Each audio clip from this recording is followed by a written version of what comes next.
안녕하세요. 오늘의 데일리 뉴스레터에 오신 것을 환영합니다.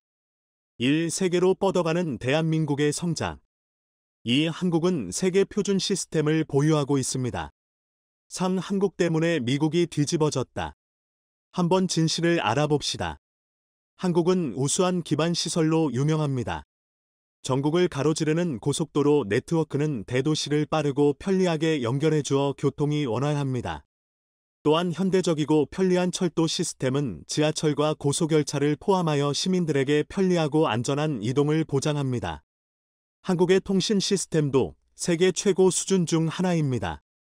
초고속 인터넷 네트워크는 정보기술 분야의 뛰어난 발전과 함께 빠르게 디지털 환경을 구축했습니다.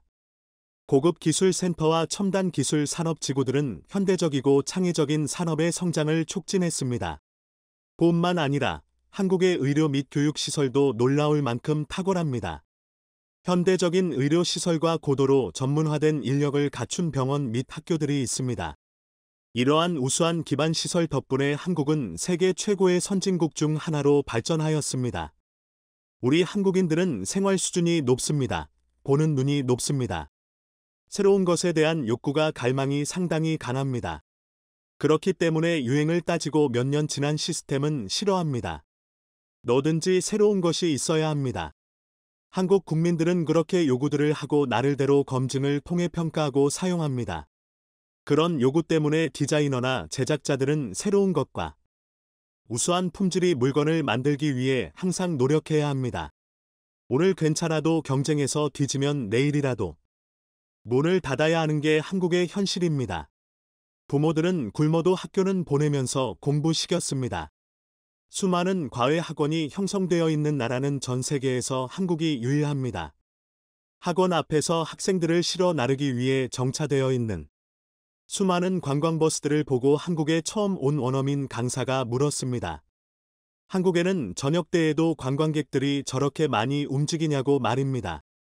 이유를 알고 나서 한국에서 깨달은 두 번째 충격이다 라고 말한 것이 생각납니다.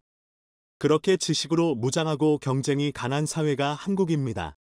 그리고 그런 경쟁심이 짧은 기간 내에 경제 강국으로 올라설 수 있게 하고 한류를 세계에 떨칠 수 있게 만든 원동력이 됐습니다. 북미 지역은 한국산 제품들로 넘쳐납니다. 거리에서 눈에 띄는 게 현기차들이고 매장을 채우고 있는 냉장고, 세탁기, 오븐, TV, 스마트폰 등이나 빌딩, 공항, 매장, 음식점, 지하철 등에 설치되어 있는 TV 등 많은 제품들이 한국산입니다. 북미 지역, 유럽 지역 세계 어디가나 한국인들 쉽게 접할 수 있고 어디가나 한국인 관광객들로 북적입니다. 멀리서 지나가는 동양 사람들 보면 한국인인지 아닌지 금방 알아볼 수 있을 정도로 세련된 모습들을 하고 있습니다. 남성들은 보통이지만 여성들이 특히 눈에 띕니다. 명품백의 우아한 기품과 세련된 매너 등 어른뿐만 아니라 학생들도 그렇습니다. 높은 수준입니다. 우리 한국인들은 소비성이 강하고 취향이 고급스럽습니다. 한국에 가면 없는 게 없습니다. 없는 걸 찾는 게 더 힘든 나라가 한국입니다. 좋은 명품을 찾는다고 프랑스 등 유럽을 뒤져도 결국 찾지 못했는데 그 찾는 명품을 한국의 매장에서 찾았다는 얘기들도 가끔 들려옵니다. 한국의 거리가 놀랍도록 깨끗하고 도로 정비가 잘 되어 있다는 점. 역시 외국인들이 놀래는 부분 중 하나입니다. 넓은 도로에서 보아도 쓰레기 한 장 찾아보기가 어렵다고 말합니다. 도로는 군데군데 누더기처럼 보수공사 한 흔적이 별로 보이지 않는다고 합니다. 도로도 컬러풀한 곳이 많아서 식별하기도 편하고 시각적으로도 아름답다고 이구동성으로 칭찬합니다. 그런 칭찬이 안 나올 수 없는 게 북미 지역은 어디가나 쓰레기가 굴러다닙니다. 거리에 청소부가 없는 것 아닙니다.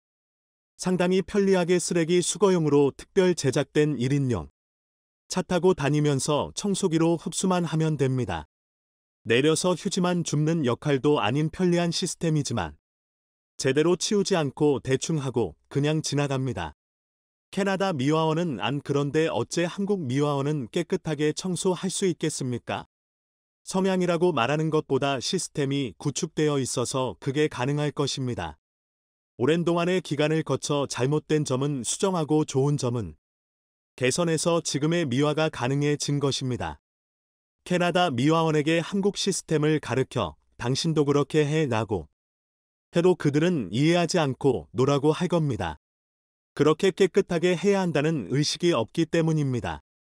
시의 정책부터 바꿔야 하는데 그게 단기간에 이루어질 게 아닙니다.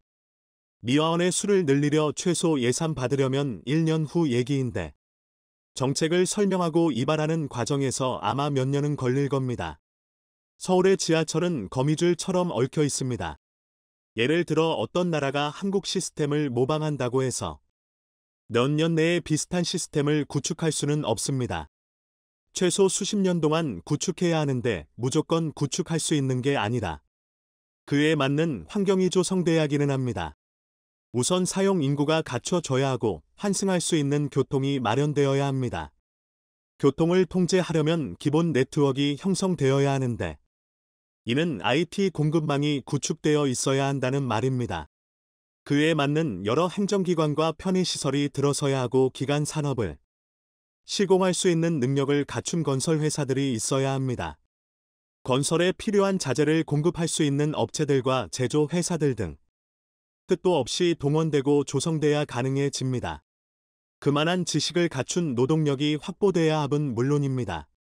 돈만 많다고 할 수 있는 게 아니고 아무나 할 수 있는 게 아닙니다. 대한민국은 인터넷, 모빌리티 보급을, 교통카드, 스마트폰 결제, 예약 시스템, 교통 시스템, 택배 및 주문 시스템, 집에서 각종 서류 신청할 수 있는 이런 관계망이 완벽하게 잘 되어 있습니다. 공원에 가도 피트니스 할 수 있도록 운동시설, 등산로, 트레일 코스 등 한국의 생활 인프라의 구성에 대한 편리성에 대해서 말하자면 아주 깁니다. 이쪽에 가면 먹거리가 쌓여 있고 저쪽에 가면 공구 상가가 밀집되어 있어서 원하는 모든 공구를 쉽게 구입하거나 원하는 공구를 쉽게 주문할 수도 있습니다. 또 저쪽으로 가면 첨단 IT 용품들이 쌓여 있어서 여러 가지 제품을 비교해 가며 마음에 드는 물건을 고를 수 있습니다. 책방에 가면 온갖 서적이며 관련 용품들이 널려 있고 어디에 가면 옷들로 넘쳐납니다. 또 아주 쉽게 최상의 시설과 높은 수준의 의료 혜택 및 치료를 받을 수 있는 나라가 세계에서 얼마나 된다고 생각하십니까? 수십 개 국가가 되지 않겠나?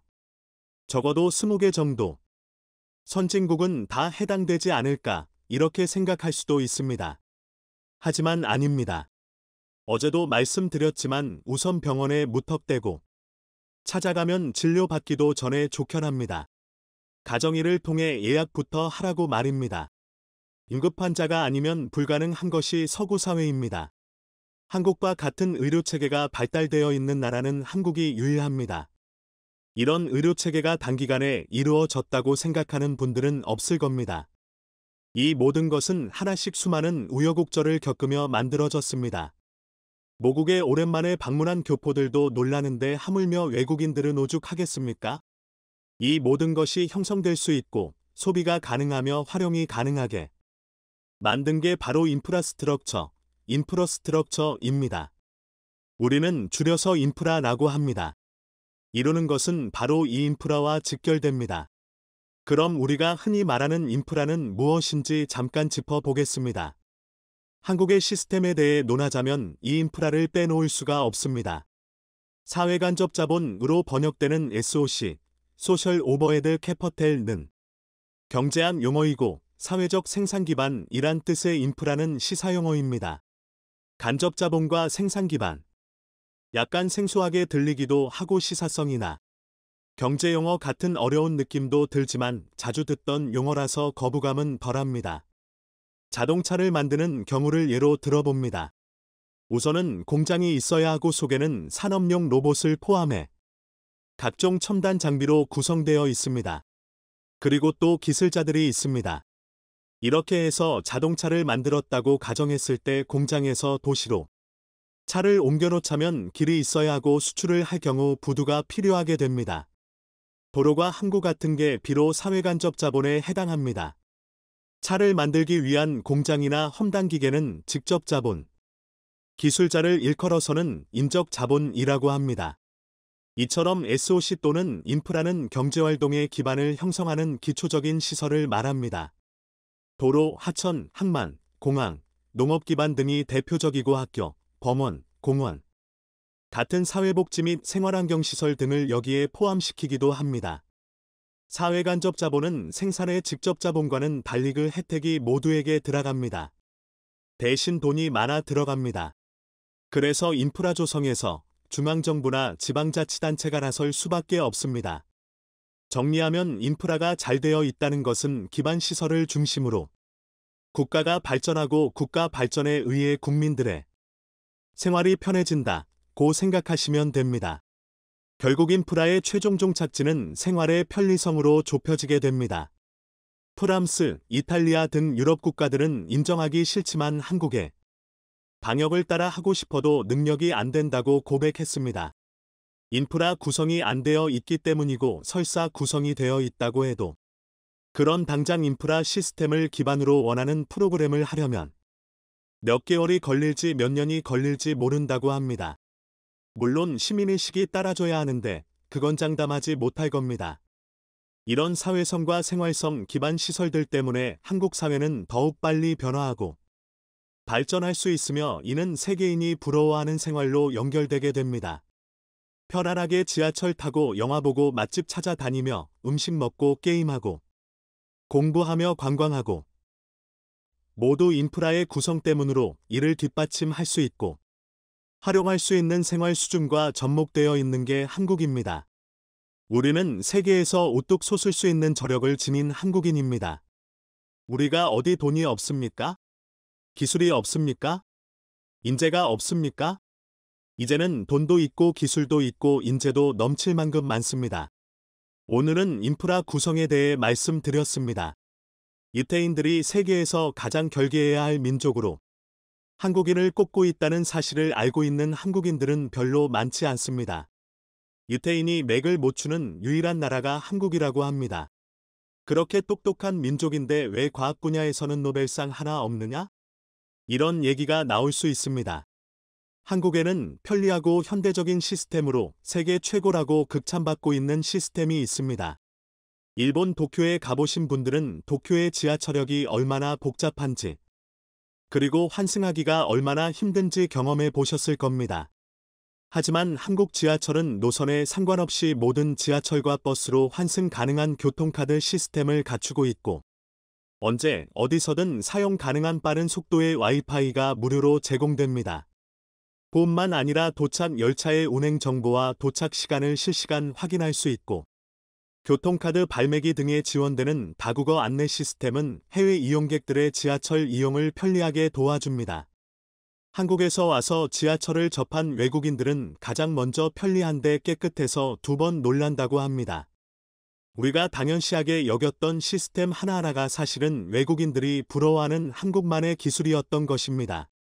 첫째, 교통카드 한 장으로 모든 지하철 환승이 가능하다는 점은 서울 지하철의 최고 장점입니다.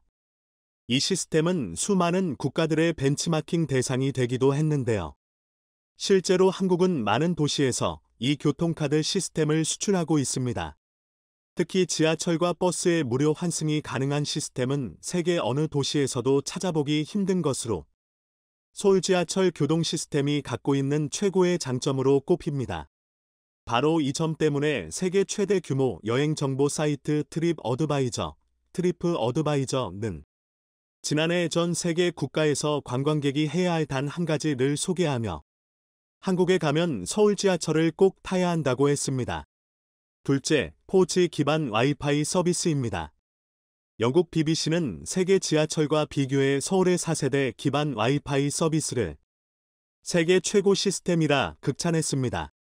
미국 CNN도 서울 지하철의 무선 인터넷을 소개하며 서울 지하철은 모든 역과 구간에서 휴대폰과 와이파이를 사용할 수 있는 세계 유일의 지하철이라고 극찬했습니다.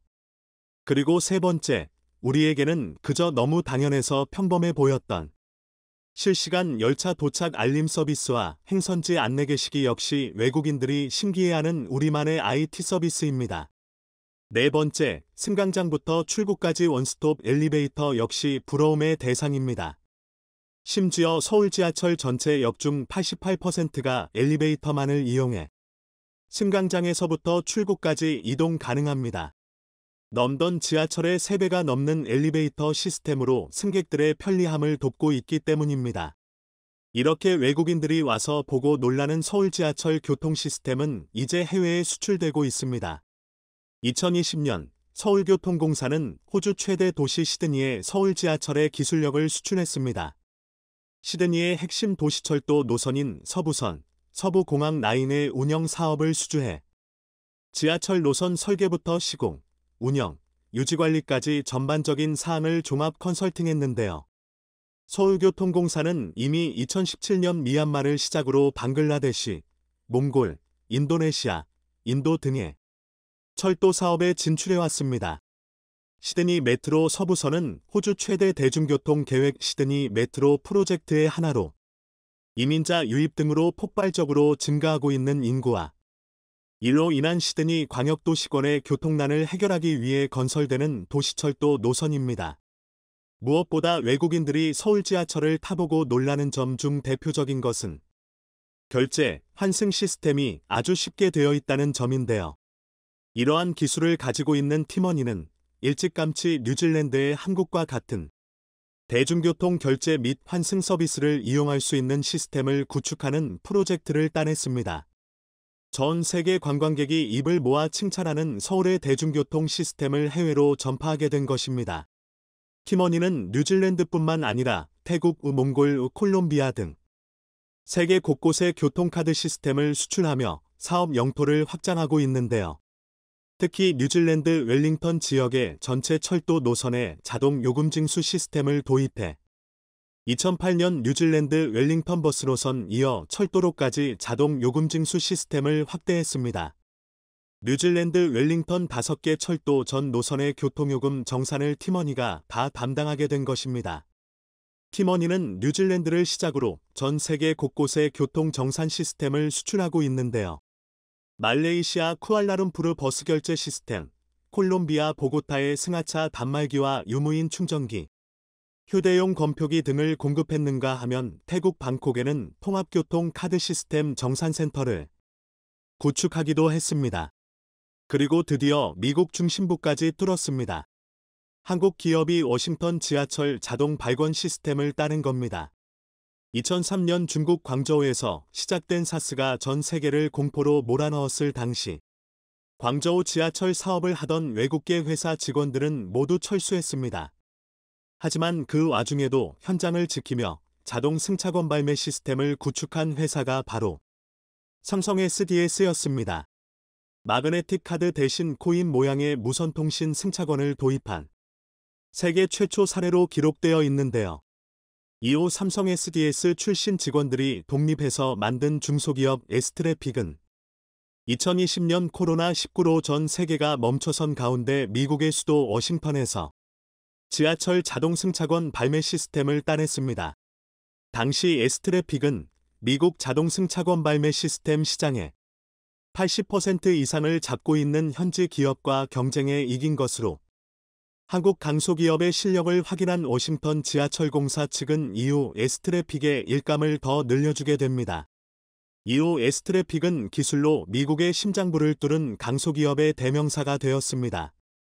미 워싱턴 지하철 프로젝트를 이끈 문찬종 에스트래픽 대표는 2003년 삼성 SDS 사업팀장으로 광저우 사업을 수주한 장본인이었고 팬데믹을 이겨내며 워싱턴 지하철 자동 발권 시스템을 성공적으로 해낸 기술 인력들은 20년 전 광저우 현장을 지킨 바로 그 직원들이었습니다. 불가능을 가능으로 만드는 에스트래픽의 장인 엔지니어들은 세계 최초 또는 국내 최초라는 타이틀에 익숙한 직원들입니다. 글로벌 시장에서 자동 발권 시스템 분야에서만큼은 알스톰, 지멘스, 탈레스와 같은 글로벌 공룡들과의 경쟁에서도 절대 밀리지 않습니다. 특히 건설과 IT를 동들어 국내 기업이 미 정부 기관의 교통 IT 사업을 따는 것은 에스트래픽이 최초여서 더 의미가 있습니다. 미국에서도 워싱턴 효과가 나타나기 시작했습니다. 처음엔 미심쩍어 하던 미국 도시들이 워싱턴 지하철 사업을 보며 일감을 몰아주기 시작한 겁니다. 그러더니 최근 S트래픽은 미국 샌프란시스코 지하철 자동 발권 시스템 게이트 구축 사업까지 따냈습니다. 계약 규모는 옵션을 포함해 4,700만 달러, 약 610억 원으로 향후 3년간 설비를 구축할 예정입니다. 설립 10년 된 벤처기업이 대기업도 뚫지 못한 세계 최대 교통시장에 K교통 시스템을 수출했고, 서울 지하철 요금결제 시스템을 미국 샌프란시스코에 이식하는 셈이라 더욱 의미가 있습니다. 이것은 곧 미국 국민들이 낸 세금이 한국 기업의 매출로 이어진다는 얘긴데요. 특히 부정승차 방지 기술을 수출한 것은 한국의 교통솔루션 전문기업 S트래픽의 기술력을 보여줍니다. 미 샌프란시스코 교통운영기관인 BART는 미국에서 5번째로 큰 교통운영기관으로 오랫동안 부정승차를 근절하기 위해 여러 방안을 모색해 왔는데요.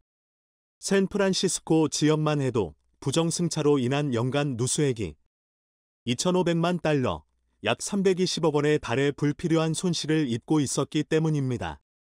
바로 이 문제를 해결하기 위해 S트래픽의 자동 발권 시스템 게이트 사업을 맡긴 겁니다. S트래픽은 부정승차 방지 솔루션이 강화된 슬라이딩 도어형 게이트와 고객 안전을 확인하기 위한 인공지능 카메라 감지 시스템 기술을 보유하고 있는데요. 이를 기반으로 기술평가에서 경쟁사보다 높은 평가를 받아 우선 협상 대상자로 선정된 것입니다. 더구나 S트래픽은 이번 수주를 통해 뉴욕, 필라델피아, 보스턴 등 미국 주요 도시에서도 부정승차 방지 해결책을 모색 중인 것은 물론 독일, 프랑스, 영국 등 유럽 국가에서도 부정승차 방지 이슈가 커지고 있어 앞으로 더 사업 기회가 넓어질 것으로 전망됩니다. 그리고 이제 한국은 지하철을 넘어 철도까지 수출하고 있습니다. 현대로템과 호주 현지 교통전문업체 다우너는 호주 퀸즐랜드 주 정부가 진행 중인 6조 3천억 원 규모의 철도 사업의 우선 협상 대상자로 선정됐는가 하면 현대로템은 사우디 철도청이 추진하는 2조 5천억 원 규모의 고속철 구매 사업을 따내려 하고 있는데요. 만일 한국이 사우디 고속철 사업을 따낼 경우 이것은 우리가 처음으로 고속철을 수출하는 사례가 될 것입니다. 현대로템은 사우디아라비아와 네음시티의 철도 협력 양해각서를 체결했는데 네음시티 내 철도에 투입될 고속철 480량, 지하철 160량 등을 공급한다는 내용입니다. 현대로템 이미 이집트 전동차 및 현지화 사업을 수주해 중동 국가에서 신뢰를 얻었는데요.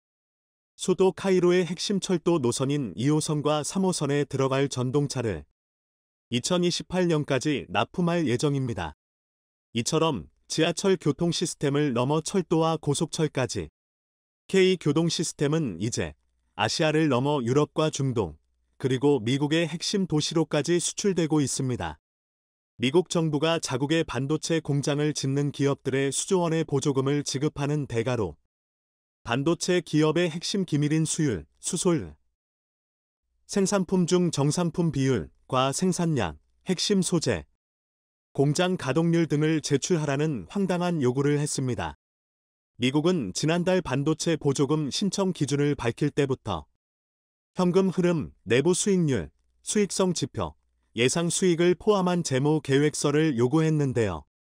이번에는 수율과 관련된 극비 정보와 생산량, 핵심 소재, 고객사가 어디인지에 대한 정보도 낱낱이 모두 달라고 요구한 것입니다.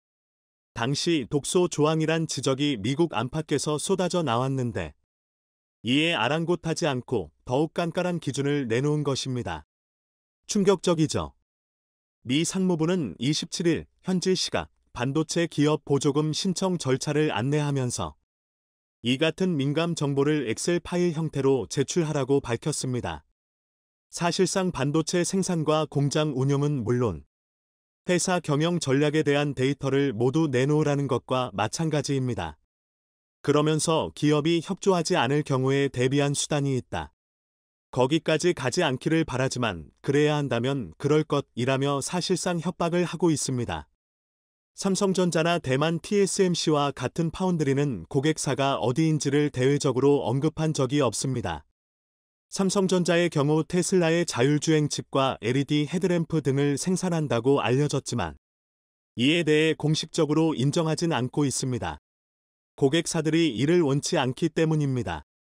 애플과 테슬라 등 글로벌 기업 입장에선 어느 반도체 기업의 생산을 맡겼느냐에 따라 제품의 종류와 성능, 경쟁력 등이 밝혀질 수 있습니다.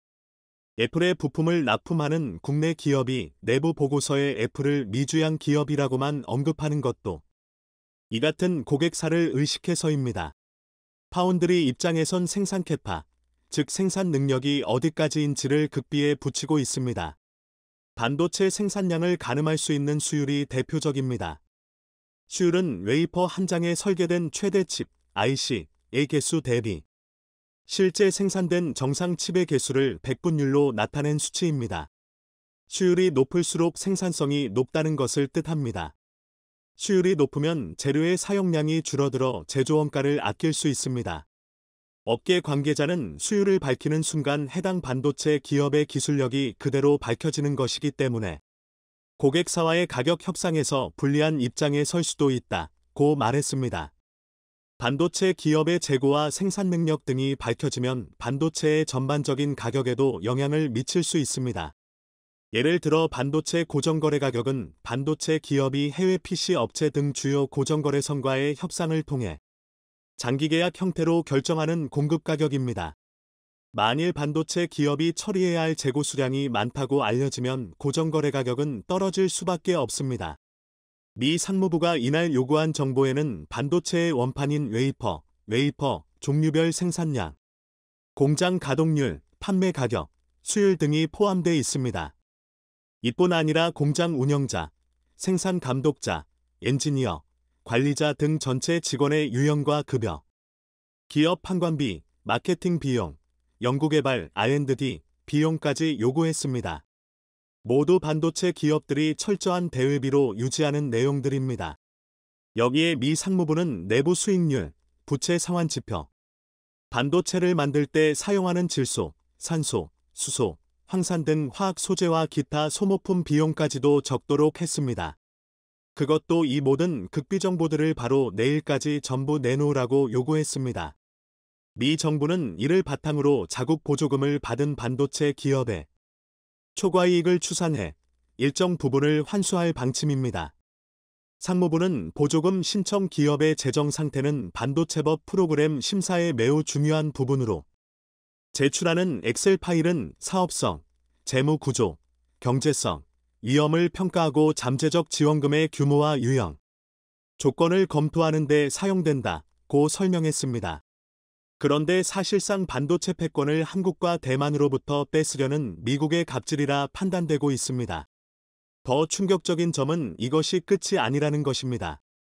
미국 상무부는 이에 더해 97쪽짜리 노동력 개발 계획 지침이라는 가이드라인을 내놓으면서 현지 반도체 공장 직원들을 어떻게 고용하고 교육하며 유지할지에 대한 계획도 밝히라고 요구했습니다.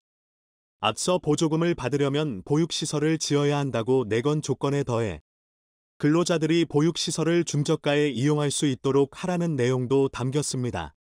반도체 업계에선 현실적으로 수용하기 어려운 조건들이라는 반응이 나옵니다.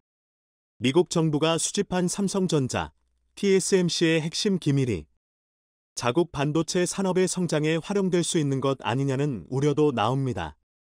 현재 삼성전자와 TSMC는 7나노, 밀리미터, 1나노는 10억 분의 1미터 이하 최첨단 파운드리, 반도체 위탁 생산에서 독보적인 기술력을 갖고 있습니다. 미국이 요구하는 정보는 그 자체로 핵심 기밀일 뿐 아니라 이를 산출하는 것도 쉽지 않습니다. 반도체 업계 관계자는 삼성과 TSMC가 공장을 건설하는 파운드리 분야는 고객사의 다양한 주문에 따라 수율이 제각각이라 이를 일일이 예측해 제출하는 것은 사실상 불가능하다며 보조금 규모가 워낙 크고 만약 신청하지 않으면 미국의 반기를 드는 것처럼 보일 수 있어 진퇴양난인 상황이라고 했습니다. 국내 재계에선 미 정부가 연일 내놓는 무리한 반도체 정책에 자국의 정치 상황이 반영돼 있다고 보고 있습니다. 내년 재선을 앞둔 바이든 정부가 세금을 허투루 쓰지 않는다는 점을 보여주기 위해 사실상 실현이 불가능한 까다로운 조건에다 각종 노동, 교육 정책까지 집어넣고 있다는 것입니다. 바이든이 자신의 정치적 이익을 위해 한국의 삼성전자와 대만의 TSMC를 희생시키고 있다는 것이죠. 반도체 업계 관계자는 현재 미국에 짓고 있는 반도체 공장은 인플레이션으로 인건비, 건설 자재비가 급등하면서 대규모 적자 상태에 나며 이런 여건이 지속되면 보조금 신청 여부와 공장 완공 시기 등을 면밀히 재검토할 수밖에 없는 상황이라고 했습니다. 자, 그런데 이재용 삼성전자 회장이 깜짝으로 중국에 간 사실이 알려지면서 미국은 발칵 뒤집혔습니다. 미국 입장에서 더 답답해하는 이유는 바로 이재용 삼성전자 회장이 중국에서의 일정 대부분을 비공개로 하고 있다는 것입니다. 도대체 뭘 하고 있는지 알 수 없는 상황인데요. 이 회장은 행사 마지막 날 리창 총리 등 시진핑 집권 3기의 중국 고위 인사들과도 면담하는 것으로 알려졌습니다. 회사 개막에 앞선 지난 24일에는 시 주석의 대표적 측근 중 한 명인 천민월 텐진시 서기와 면하며 세간의 이목을 집중시키기도 했습니다. 일각에서는 이미 30조 원을 중국에 투자한 삼성에 중국 정부가 파격적인 제안을 했을 가능성이 높다며 미국과는 달리 아무런 극비 정보도 요구하지 않는 조건으로 미국보다 2배 이상 많은 지원금을 약속할 것이라 전했습니다. 삼성이 독단적으로 이러한 결정을 내릴 가능성은 0%입니다. 미국의 제재 대상이 되는 순간 글로벌 시장에서 매장당하기 때문이죠. 자, 그런데 TSMC까지 합세하면 이야기는 완전히 달라집니다. 삼성과 TSMC가 한 번에 미국의 등을 돌리게 되면 바이든은 아무것도 할 수가 없습니다. 삼성과 TSMC 파운드리가 미국의 반도체 공급을 끊어버리는 순간 우리가 알고 있는 미국의 모든 대기업들이 한순간에 마비되어 버립니다.